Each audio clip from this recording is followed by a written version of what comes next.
투박하지만 정직하다. 비평을 비평하는 남자 서영석. 그가 바라본 세상. 사설과 칼럼을 통해 오늘을 짚어본다. 서영석의 라디오 비평.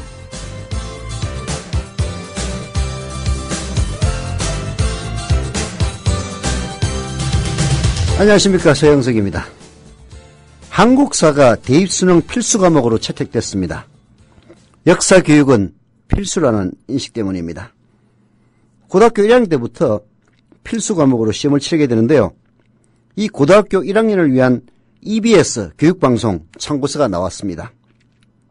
필수 과목이 된 역사 수능 시험 준비를 위한 가장 중요한 참고서로 꼽힙니다. 그런데 몇 달을 준비해 만들어 놓은 참고서가 최종 출판 한 달도 안 돼 이곳저곳 급하게 수정이 됩니다. 그것도 유독 현대사에 집중됩니다. 그 EBS 역사 참고서 초판 213쪽을 보면 박정희 정권이 국가안보와 경제성장을 구실로 유신헌법을 공포했다라는 대목이 있는데요. 그 대목이 사라집니다. 또한 초판 212페이지에 박정희 정부가 국회를 해산했다라고 한 대목이 있는데요. 그것도 사라집니다. 또한 독립운동과 이혼행을 다루는 문제는 좌익 인사를 한 문제로 내지 말라는 요구에 따라서 또 사라집니다. 노동운동가 전태일 동상사진도 사라지고 간첩으로 몰려 사형 선고를 받은 조봉암도 사라집니다. 이게 다 교육부 지시 때문입니다. 교육부는 이 교재에 대해 수정을 요구할 권한이 없는 기관입니다. 그럼에도 불구하고 교육부는 집필진에게 압력을 가했던 사실도 드러났습니다. 교육부는 난이도 조절을 위한 조치였다. 이렇게 변명합니다. 그게 난이도 조절을 위한 조치입니까? 박정희가 유신헌법을 공포하고 장기 집권을 위해서 국회를 해산하고 이게 그 사실을 뺀 게 난이도 조절을 위한 겁니까? 현대사. 그것도 박정희 정권과 이승만 정권에 집중해서 왜 수정을 교육부가 요구를 했습니까? 교육부는 수정을 요구할 권한이 있는 기관이 아닙니다. 황우여 교육부 장관. 그러다가는 안두에게 향했던 정의봉이 당신에게도 향할 수가 있다는 사실을 알아야 됩니다. 왜 EBS는 또 그 집필자들은 교육부의 유협에 굴해서 바꿉니까? 참으로 암담하고 한심한 대한민국입니다. 라디오 비평 시작합니다. 함께하고 계신 방송은 정치평론가 서영석 미디어 협동조합 이사장이 진행하는 라디오 비평입니다. 지상철 조합원 신청 광고입니다. 강화대교 앞에서 개념 부부가 만드는 개념 곰탕 연지연 곰탕. 연지연이란 가마솥의 장작불로 온종일 구워내는 곰탕을 서로 나누어 이어지는 인연이란 뜻입니다. 연지연 곰탕이 민주주의를 열망하는 조합원 여러분과 국민의 건강을 책임지겠습니다. 곰탕 포장 판매는 한 팩 800g에 7,000원이며 7팩 이상은 무료 배송으로 드립니다. 연지연 곰탕은 강화대교 입구에 위치해 있습니다.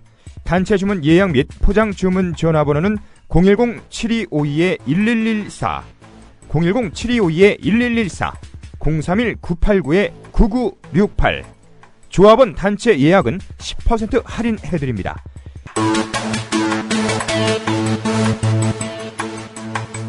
포장 판매 금액의 10%는 국민TV 후원금으로 쓰입니다. 어제 송광호 새누리당 의원에 대한 체포동의안이 부결됐습니다. 저는 그 뉴스를 듣는 순간 송광호가 새정치민주연합 소속인 줄 알았어요.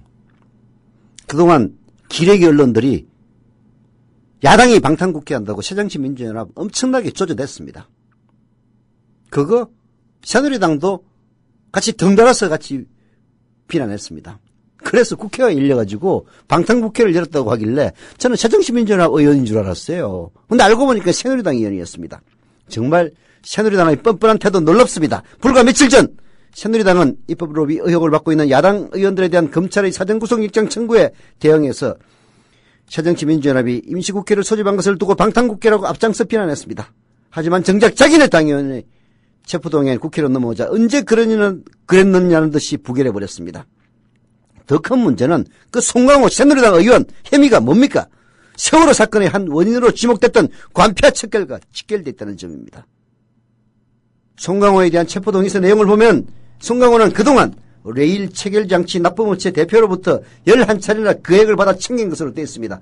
게다가 송강호가 여당 의원, 새누리당 의원이라는 점에서 검찰의 표적수사라 끼어팔기 수사와도 거리가 멉니다. 결국 새누리당은 세월호 사건의 근본적인 한 원인인 업계와 정관계 유착고리를 끊는 일에 말로 입으로는 온갖 가만히있을 다하지만 실제로는 전혀 관심이 없다는 것을 그대로 보여준 셈입니다.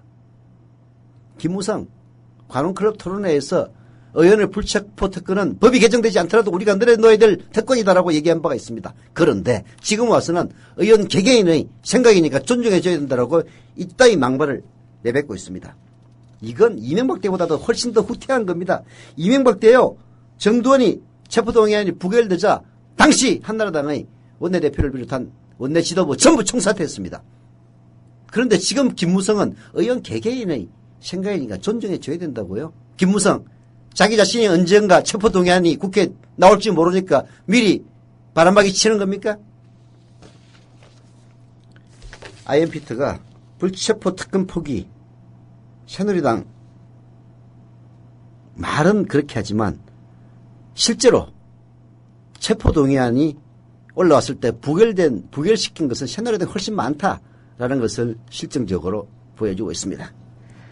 철도 납품 관련 비리로 검찰 수사를 받고 있는 송강호 새누리당 의원에 대한 체포동의안 표결이 국회에서 부결됐습니다. 현역 국회의원을 체포해도 되느냐는 투표에 의원들이 반대해서 불체포 특권을 누리게 된 것입니다. 일단 체포동의안 표결이 부결되면요, 이번 정기국회가 끝나는 12월 9일까지 송강호는 어떤 혐의가 드러나도 잡아넣을 수가 없게 됩니다. 현행범으로 뭐 예를 들어서 강간을 한다든지 강도를 한다든지 그런 게 아니라면은 체포할 수가 없습니다. 송강호 의원은 대표적인 철도 비리 의혹을 받고 있는 인물입니다. 송 의원은 철도 레일 체결 장치를 납품하는 AVT로부터 6,500만 원의 금품을 받고 관급 공사를 수주해달라는 청탁을 받은 혐의입니다.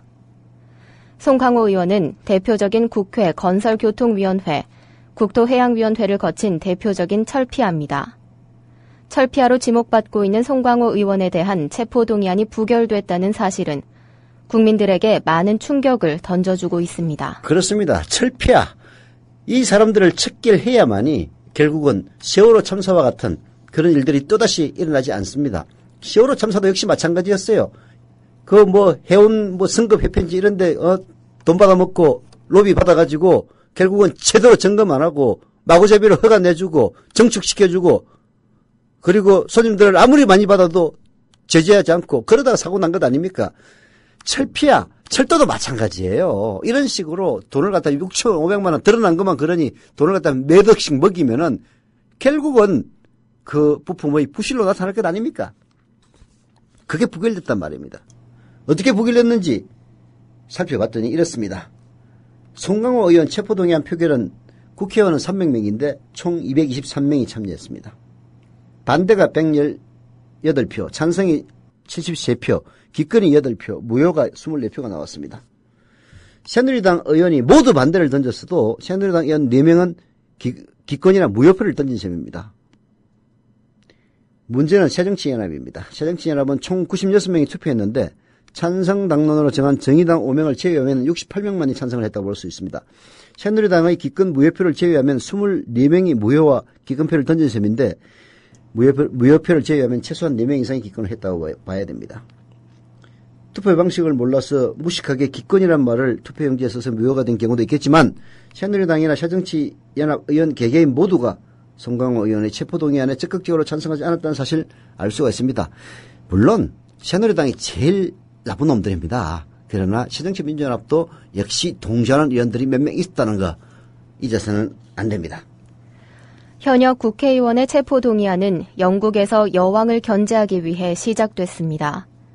한국의 재헌국회도 재헌헌법을 통해 불체포 특권을 보장받고 있지만 1961년 이후 1986년까지 25년간은 체포동의안이 가결된 적은 없었습니다.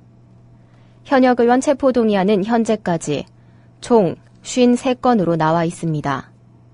그중에서 체포동의안이 가결된 사례는 2013년 통합진보당 이석기 의원까지 포함하면 총 13건입니다. 53건 중에서 체포동의안이 가결된 것이 13건밖에 없으니까 40건이 부결됐다는 셈인데요. 최근의 체포동의안 부결 사례를 보면 새누리당이 훨씬 많습니다. 특히 부결됐던 현역 의원들 혐의를 보면요. 꼭 불체포 특권을 누려야 할 정도로 중대한 범죄이냐 의문이 있습니다. 2003년 박재욱, 박주천, 박명환, 최동호 한나라당 의원들은 현대비자금 수수 혐의와 대가성 뇌물, 불법 대선자금 모금 등의 권력형 비리가 있었음에도 불구하고 체포동의안 부결됩니다. 그러나 이들은 국회 회기가 끝난 뒤 전원 구속됐습니다.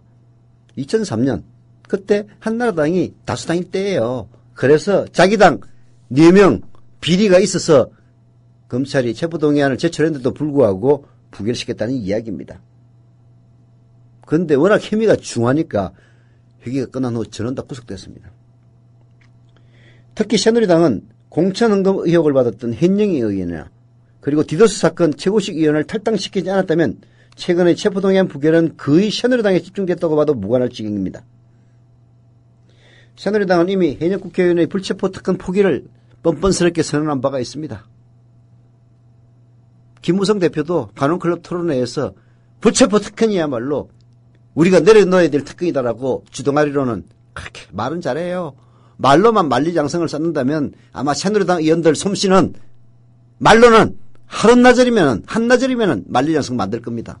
말로는 뭘 못하겠습니까? 그러나 행동은 전혀 정반대예요. 그런 불체포 특권 포기를 당대표의 이름으로 얘기해놓고 바로 부결시킨 겁니다. 근데요, 더 웃기는 거는 새누리당이 불체포 특권, 의원들이 특권이라고 이걸 포기를 선언을 했던 그 배경을 보면 더 기가 막혀 말이 안 나옵니다. 새누리당은 이미 현역 국회의원의 불체포 특권 포기를 선언한 바 있습니다. 그러나 새누리당은 자신들의 말을 뒤집고 송광호 의원의 체포동의안을 부결시켰습니다. 우리가 알아야 할 것은 왜 새누리당이 불체포 특권 포기를 선언했는지 그 당시 배경을 알아야 합니다. 2011년 10월 26일 재보궐선거 당시 중앙선관위 홈페이지와 박원순 당시 서울시장 후보의 홈페이지에 대한 사이버 테러가 이루어졌습니다.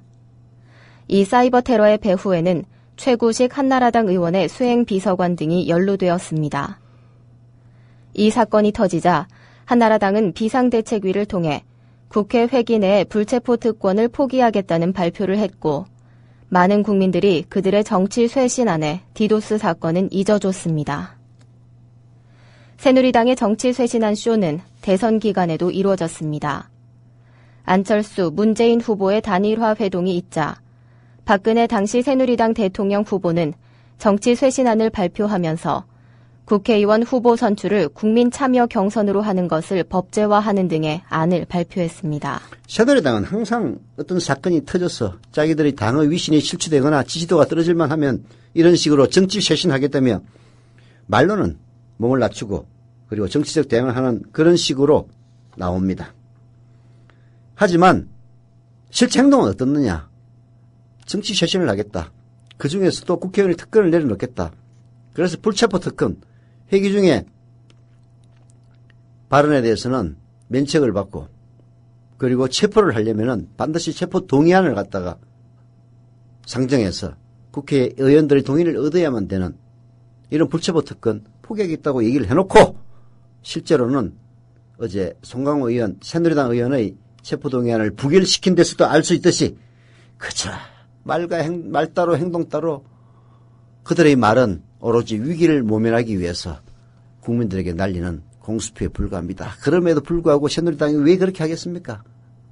다 국민들의 쏙 안 넘어가기 때문에 그런 겁니다. 그래서 우리 I.M. 피터 선생은 국회에 대한 감시를 할 수 있는 국회 옴부즈만 제도를 도입해야 된다고 주장을 합니다. 2005년도에도 관련 법안이 발의됐지만 국회의원들의 반대로 폐기됐습니다. 국회를 감시할 수 있는 시민들로 구성된 국회 ombudsman이 국회에 상시 거주하면서 국회의원들의 잘못된 관행을 SNS나 혹은 다른 매체를 통해서 혹은 기자회견을 통해서 밝힌다면 아마도 선거에 출마하지도 못할 현역 국회의원들 많이 나올 겁니다. 정치 쇄신의 핵심은 그냥 말로 하는 게 아니고요. 사람을 바꾸는 겁니다.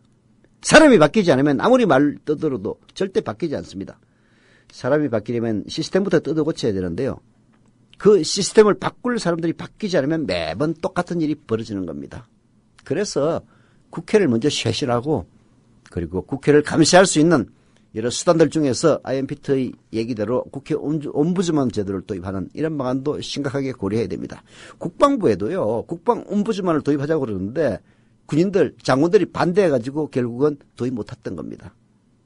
이번에는 국방 옴부즈만, 국회 옴부즈만 다 도입해서 철저한 감시로 제대로 일 못하는 이런 인간들은 다음 총선에서 절대로 당선시켜주지 않는 그런 시민들의 힘을 보여줬으면 하는 그런 마음입니다.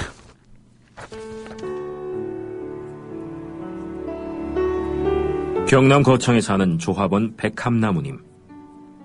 남편의 유언으로 온 가족이 미디어 협동조합원이 됐습니다. 라디오 비평 들으실 때마다 아이고 속이 시원하다 이렇게 하시더라고요. 본인이 먼저 하시고요, 가입을.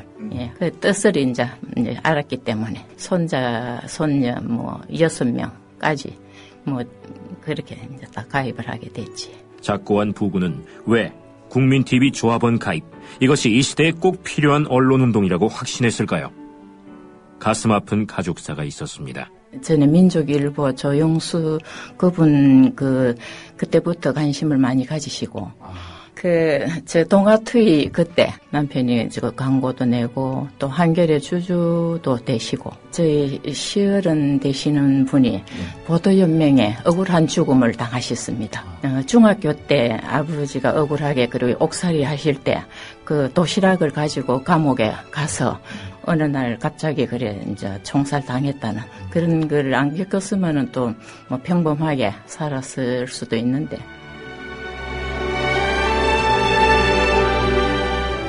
여러분도 공정언론 건설에 함께하지 않으시겠습니까? 국민.tv 미디어 협동조합 홈페이지에 들어오셔서 조합원으로 가입해주세요. 전화 서울 3144-7737, 3144-0933으로도 하실 수 있습니다. 네, 말씀드리는 순간 안 보인다.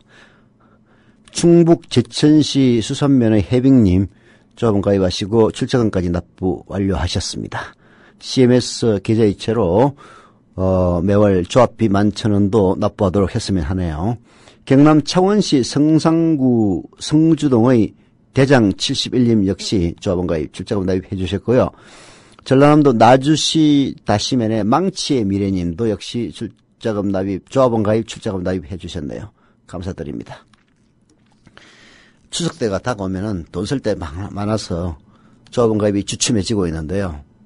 방금 우리 광고에서 나온 공익 광고죠. 백함나무님의 말씀처럼 공정언론, 국민TV, 공정방송, 뉴스K를 후원하고 지탱해 주는 것이야말로 이 시대에 가장 보람 있는 일들 중에 하나라고 자부하실 수 있도록 저희들 노력하겠습니다. 자, 이벤트 하는데요. 연극 의자는 잘못 없다. 의자는 잘못 없습니다. 의자에 앉은 놈이 잘못인 거지. 대통령 자리가 무슨 잘못이겠습니까? 대통령 자리에 앉은 그 인간이 잘못인 거지. 그 인간 그동안 아무 소리 안 하고 있다가 지금 세월호 참사에 대해서 한마디 했더군요. 선장이 잘못했다고. 사람들 다 비웃었는데요. 저는 박근혜 얘기가 맞다고 생각합니다. 박근혜 대한민국 후의 선장 아닙니까? 자기 자신이 잘못했다고 스스로 자인한 겁니다. 여하튼 의자는 잘못 없다. 연극 이벤트 하고 있는데요. 지금 두 분이 이미 혜택을 받았습니다. 김태환님 그리고 동욱이 맘지현님 축하드리고요. 메일로 이벤트 관련 내용 보내드릴 건데요. 확인하시길 바라고요. 오늘도 3명까지는 가능합니다. 연극 의자는 잘못 없다. 9월 5일 금요일 저녁 8시 공연입니다. 신청하시면 각 1인당 표 2장씩 보내드립니다. 3명까지 선착순이니까 해주시기를 부탁을 드립니다. 세월호 선장이 잘못이다, 선장 책임이다라고 했는데요. 정말 정부도 정부지만 박근혜야 자신의 7시간이 들통날까 봐서 쪽팔려가지고 그런다고 하겠지만은 우리 국민들 너무 빨리 잊어버리는 것 아닙니까? 그 많던 사람들. 오늘 한국일보 박광희 부국장 겸 문화부장이 그 많던 사람들아 라면서 저희들의 냄비건성을 질타하고 있습니다. 들어보시죠. 버스를 타고 집에서 직장으로, 직장에서 집으로 출퇴근하는 길에 청와대 앞을 지나간다. 지금 그 길 옆에는 세월호 가족들이 머물고 있다. 자신들보다 훨씬 많은 수의 경찰에 둘러싸인 채 낯선 거리에서 고통을 견디고 있는 그들에게 평범하고 소심한 누군가가 할 수 있는 것은 위로와 용기를 주는 것이다. 그러나 그들에 대한 이 사회의 관심은 점점 줄어들고 있는 것 같다. 아무리 충격적인 사건이라도 시간이 지나면 체감도가 떨어지는 게 현실이지만 그래도 300명 이상이 숨지거나 실종된 이 엄청난 일을 놓고 필요하다는 말을 쉽게 내뱉거나 심지어 유족을 공격하는 태도는 너무 야박하다고밖에 할 수 없다. 야박한 정도가 아니라 악마요, 사탄입니다.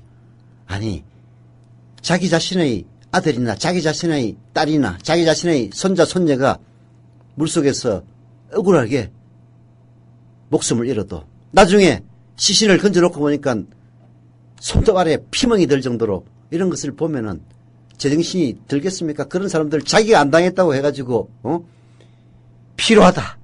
야, 니들 때문에 경제가 안 돌아간다. 이런 식으로 얘기하는 인간들이 있다면 그건 인간의 탈을 쓴 악마입니다. 악마. 그런 생각을 할수록 떠오르는 인물이 있다. 바로 프란치스코 교황이다. 그가 던진 발언에 한국 사회가 공감하고 감동했던 게 채 20일이 안 된다. 지난달 중순 한국을 찾은 교황은 방한 기간 내내 세월호 유족의 고통을 어루만졌다. 바티칸으로 돌아가는 비행기 안에서는 세월호 유족의 고통 앞에서 중립을 지킬 수 없었다는 고백까지 했다. 그렇습니다. 그야말로 국가의 부실 관료로 인해서 죽지 않아도 될 상태 같은 목숨을 잃은 그 세월호 유족들의 고통 앞에서 어떻게 중립을 지킬 수가 있느냐라는 교황의 말씀은 진짜 우리 모두에게 던지는 말씀입니다. 그야말로 쓰레기 같은 기레기라고 불리우는 그 언론들에게 던지는 경고장입니다. 프란치스코 교황님의 행동과 발언에 대한 반응은 시범미사의 먼 인파에서도 확인됐습니다. 누구는 80만 명이라고 하고요. 누구는 100만 명이라고 했습니다. 그 많은 사람들이 광화문에서 서울시청에 이르는 길다란 아스팔트 길을 가득 메운 채 찌는 듯한 무더위를 참아가며 시범미사를 참관하고 교황의 말씀을 들은 것은 놀랍고도 특이한 일이었습니다. 그날 먼 발치에서나마 교황의 얼굴을 보고 목소리를 듣고 싶어 현장을 찾았다가 인파에 밀려 행사장 바깥을 면동 끝에 집으로 돌아가면서 1987년 6월을 생각했다고 한국일보 박광희 문화부장은 회고합니다. 그때도 서울시청 앞 광장과 태평로 일대 사람으로 가득 찼습니다. 저도 그때 기자로서 취재를 했는데요. 연세대 이한열 열사 때입니다. 87년 6월 맞을 겁니다. 그 진홍구슬을 하고 시청 앞에 노제를 하기 위해서 차가 아니고 그냥 사람이 운구를 했습니다. 그래서 중앙일보 앞으로 해가지고 수소문을 거쳐서 시청까지 가는데요. 그 체류탄이 매캐한 그쪽에서 취재했던 날이 어제 같습니다. 박종철과 이한열 두 학생이 목숨을 잃고 그것이 군사정부의 강권 통치에 대한 국민저항으로 이어졌던 그 1987년 6월을 생각했다는 겁니다. 이 박광희 부국장도 당시 막 사회생활을 시작해 일과 시간 중 사무실이나 태평로 고층 건물에서 그들의 대회를 내려다보면서 이러지도 저러지도 못해 안절부절 못하며 주먹을 쥐었던 일 아직도 생생하다는 겁니다. 그 자리에는 체류탄의 매운 연기를 마셔가며 싸운 결과 국민이 대통령을 직계 뽑게 됐고 그리고 민주적이고 진취적인 제도와 분위기가 확산됐다는 겁니다. 오랫동안 짓눌려온 노동계 그해 여름 내내 강력한 투쟁을 한 것에 비로소 재건리를 찾을 수가 있었던 겁니다. 사회 문화 전반의 문제를 해결하는 진지한 노력으로 이어져 한국 사회의 역동성을 가져왔습니다. 1987년, 즉 27년 서울 도심을 메웠던 그 인파가 한국 사회를 바꿨습니다. 그렇게 해서 대한민국 더 많은 발전을 하고 그야말로 개발도상국 중에서는 민주주의로서 가장 앞장서는 우뚝 선 나라가 됐던 겁니다. 시북미사 참석자들은 외견상 그때 그 사람들과 확연히 다르다. 광장으로 달려온 이유도 생각도 다를 게 틀림없다. 그래도 80만이든 100만이든 그 정도 인파가 모였다는 것은 예사로운 일이 아니다. 하지만 그 많은 사람이 교황의 생각과 말은 아랑곳하지 않은 채 그저 종교계의 유명인을 만나기 위해 모였다면 어이없는 일이다. 그래서 소설가 김도어는 교황의 파격 행보를 좋아하고 자신이 삐딱하게 생각하는 것일 수 있다는 전제를 단 뒤 볼셰비키 시절도 아니고 계몽주의 시대도 아닌 21세기에 100만 명이라는 숫자가 같은 시간, 같은 공간에 모인다는 건 인간의 불가해한 광기와 집착의 어떤 전거를 보여주는 것만 같아 끔찍하게 느껴진다고 했다. 네. 뭐 그렇게 표현을 하긴 했습니다만은 27년 전 서울 도심에 모인 사람들이 그랬던 것처럼 광화문 광장에 100만 명이 모이면은 못할 일이 없습니다. 교황이 지적한 것처럼 탐욕스러운 경제체제를 거부할 수도 있습니다.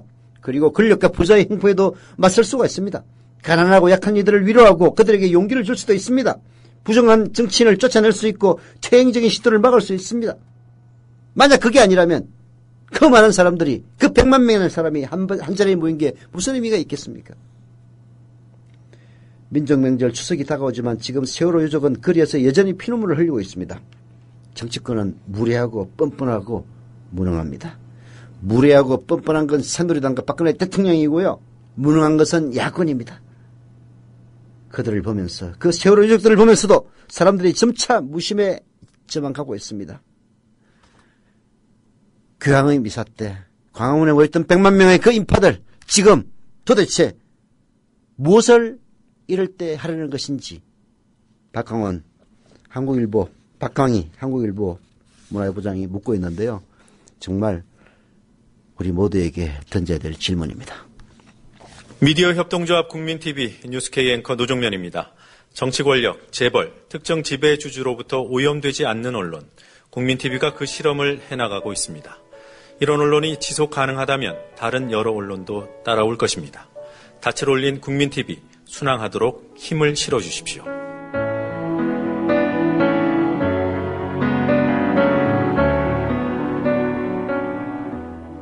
월 11,000원의 조합비 납입. 조합원 여러분의 많은 동참을 바랍니다.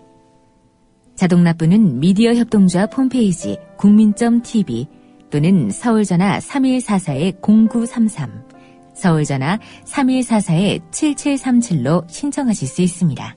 여러분에게 언론혁명으로, 그래서 자부심으로 보답하겠습니다.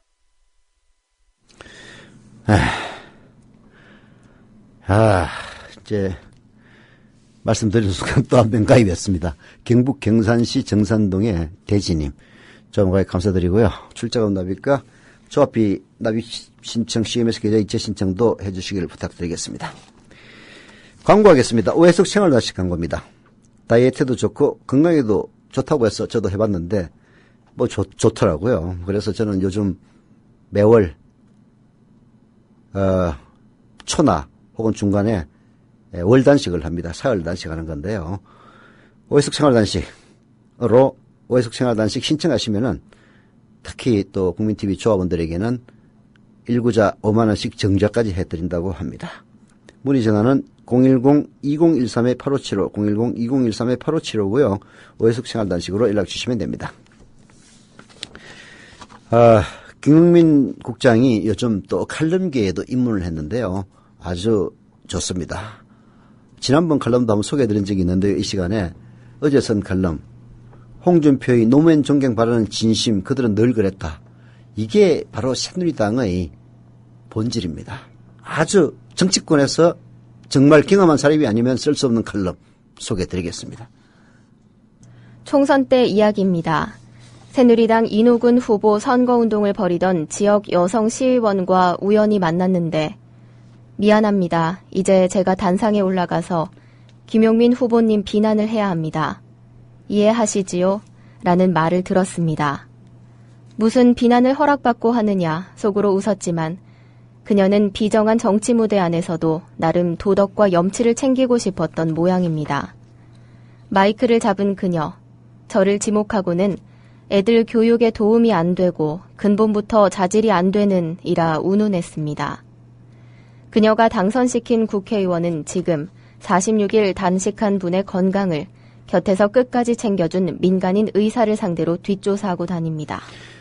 김용민 국장이 이런 이야기를 하면 홍준표 경남도지사에 역성된다고 할지 모르겠습니다만 새누리당 사람들 상당수는 겉으로는 욕해도 노무현 전 대통령을 진심으로 경외한다라고 이야기합니다. 왜냐하면 자기들에게 대선 패배, 총선 패배, 서거 후의 국민적 추도여기 등 연거푸 빅엿을 먹여 코너로 모은 저력의 지도자이기 때문입니다. 그들은 힘 앞에서는 고개를 숙입니다. 조폭적인 정당에게 논리와 명분은 돼지 우리 속의 진주일 뿐입니다. 시대가 변할 때마다 어떨 때는 일본 제국주의자들 또 어떤 때는 미국을 찬양하고 행님하며 의존하는 까닭은 그런 복잡한 배경에서 나오는 게 아닙니다. 이미 돌아가신 분인데도 불구하고 NLL 대화록 등으로 여전히 그분 노무현 대통령을 모략하는 이유도 역시 그분의 힘이 여전하다는 반증입니다.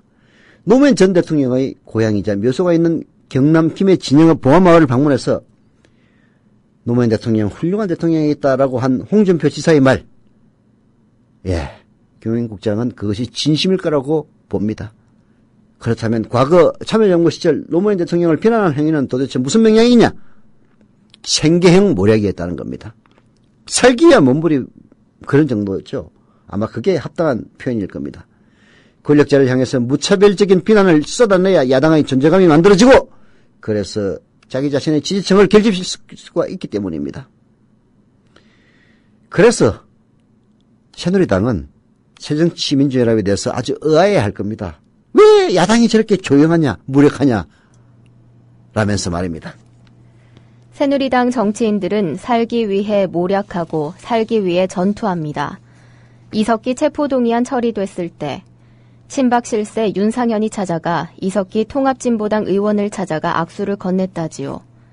윤상현의 진심도 그러하다고 봅니다. 총체적 관권 부정선거로 집권해 첫 해부터 뿌리가 흔들리는 정권. 생존을 도모하기 위해서 실체가 없지만 종북 카드를 꺼낼 수밖에 없었고 우리가 살려 하니 내가 희생을 해야겠다. 미안하다. 이런 제스처로 보인다는 겁니다. 기억할지 모르겠지만 남경필 경기도지사 2002년 대선운동 중 노무현 전 대통령을 안에 때리는 사람으로 고의로 매도한 점을 놓고 그 이듬해 한 인터뷰에서 그때는 당 대변인이고 내가 그리고 선거 때다 보니 그럴 수밖에 없었다. 이렇게 얘기한 적이 있습니다. 노무현 전 대통령이 싫어서 그런 얘기를 한 게 아니라 이해창 후보의 당선을 도모하다 보니 불가피하게 그렇게 했다는 겁니다. 새누리당 정치인들은요. 상대에 대한 정쟁을 자기 자신이 살기 위해 숨쉬는 그런 행위로 인식하고 있다는 그런 얘기입니다.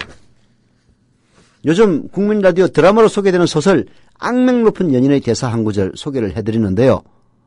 니들을 때리거나 혹은 나에게 총을 쏜 사람들에게 조금이라도 분노를 품은 적이 없었다. 왜냐? 그들은 나와 똑같은 일을 하고 있는 것뿐이니까. 나는 아프가니스탄인들, 체첸인들을 상대로 한 잔혹한 전쟁에 2번 참전했었다. 집중포화의 표적이 되어 꼼짝달싹 못하게 된 적도 있었다. 인간이 심리적으로 견딜 수 없는 한계에 가까운 극한의 상황이었다. 나는 친구들이 총에 맞고 산산조각나고 불타오르는 걸 봐왔다. 그리고 나 역시 적들에게 똑같은 일을 했다. 그러나 결코 분노나 복수심 때문에 행동했던 적은 없었다. 어쩌면 그래서 살아남은 건지도 모른다. 라고 한 대사가 나오는데요. 이 대사를 한 주체는 극중 조폭의 제2인자였다고 합니다. 그러나 분노나 복수심이 쇼가 아니라 진심인 사람도 있죠.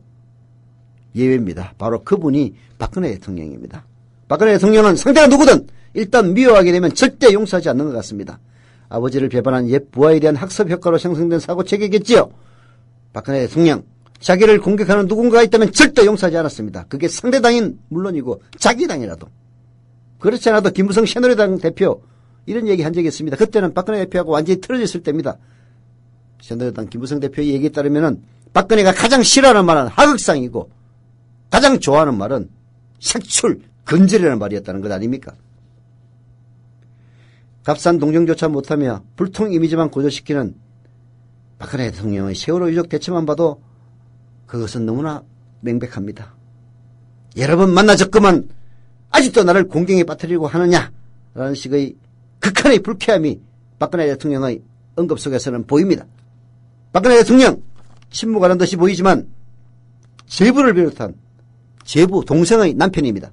제부를 비롯한 각종 끈어풀들이 유족들에게 단식 조롱 등 인간 이하의 공세를 퍼붓는 걸 보면 박근혜 대통령의 심사가 어떻게 틀어져 있는지 미루어 짐작하고도 남음이 있습니다.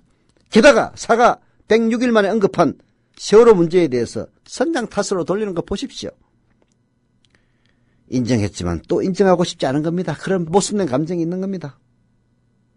그렇게 자기의 책임을 회피해본들 국가 시스템의 무능과 부조리 때문에 생태 같은 수백 명의 인명이 수장된 그 참극의 최고 책임자로서의 지위 떨어지지 않습니다. 세월호 참사 예방은 그냥 사후 수습마저 사실상 거부하면서 하늘이 무너지는 절망을 느낀 유족과 자존심 대결을 벌이는 대통령. 이 사안이 눈물 연기 정도의 단발적인 시조로 넘어갈 사안이 아님을 자각하면서 정치를 4차원적인 나르시즘으로 풀어내는 박근혜 당신의 적폐를 개조하기 바랍니다. 이런 식으로 3년 반 못 갑니다. 라고 김용민 국장 질타하고 있습니다. 라디오 비평 마치기 전에 한마디 더 당부를 드리는데요. 요즘 추석 때문에 형편 어려운 것 알고는 있습니다만은 이미 조합으로 가입하신 분들은 매달 1만 1천 원 이상의 조합비 납부 CMS 계좌이체 신청으로 해주시기를 거듭 당부드립니다. 그 사실을 몰라서 아직 못하시는 분들 많더라고요. 제가 엊그제 유수한 분을 만났는데 그분 국민TV 꼭 있어야 된다면서 조합원으로 가입했거든요. 그래서 국민TV 요즘 어렵다는 얘기가 있던데 해가지고 제가 사정을 쭉 말씀드리면서 4월 1일부터 뉴스케이를 시작하고 그리고 그달 말부터 조합비를 받다 보니까 조합비 내는 사람이 한 12,000명밖에 안 돼서 조금 어렵다 했더니 아 그래요? 나도 빨리 조합비 납부 신청해야 되겠네 하시더라고요. 부탁드리겠습니다. 라디오 비평 마칩니다.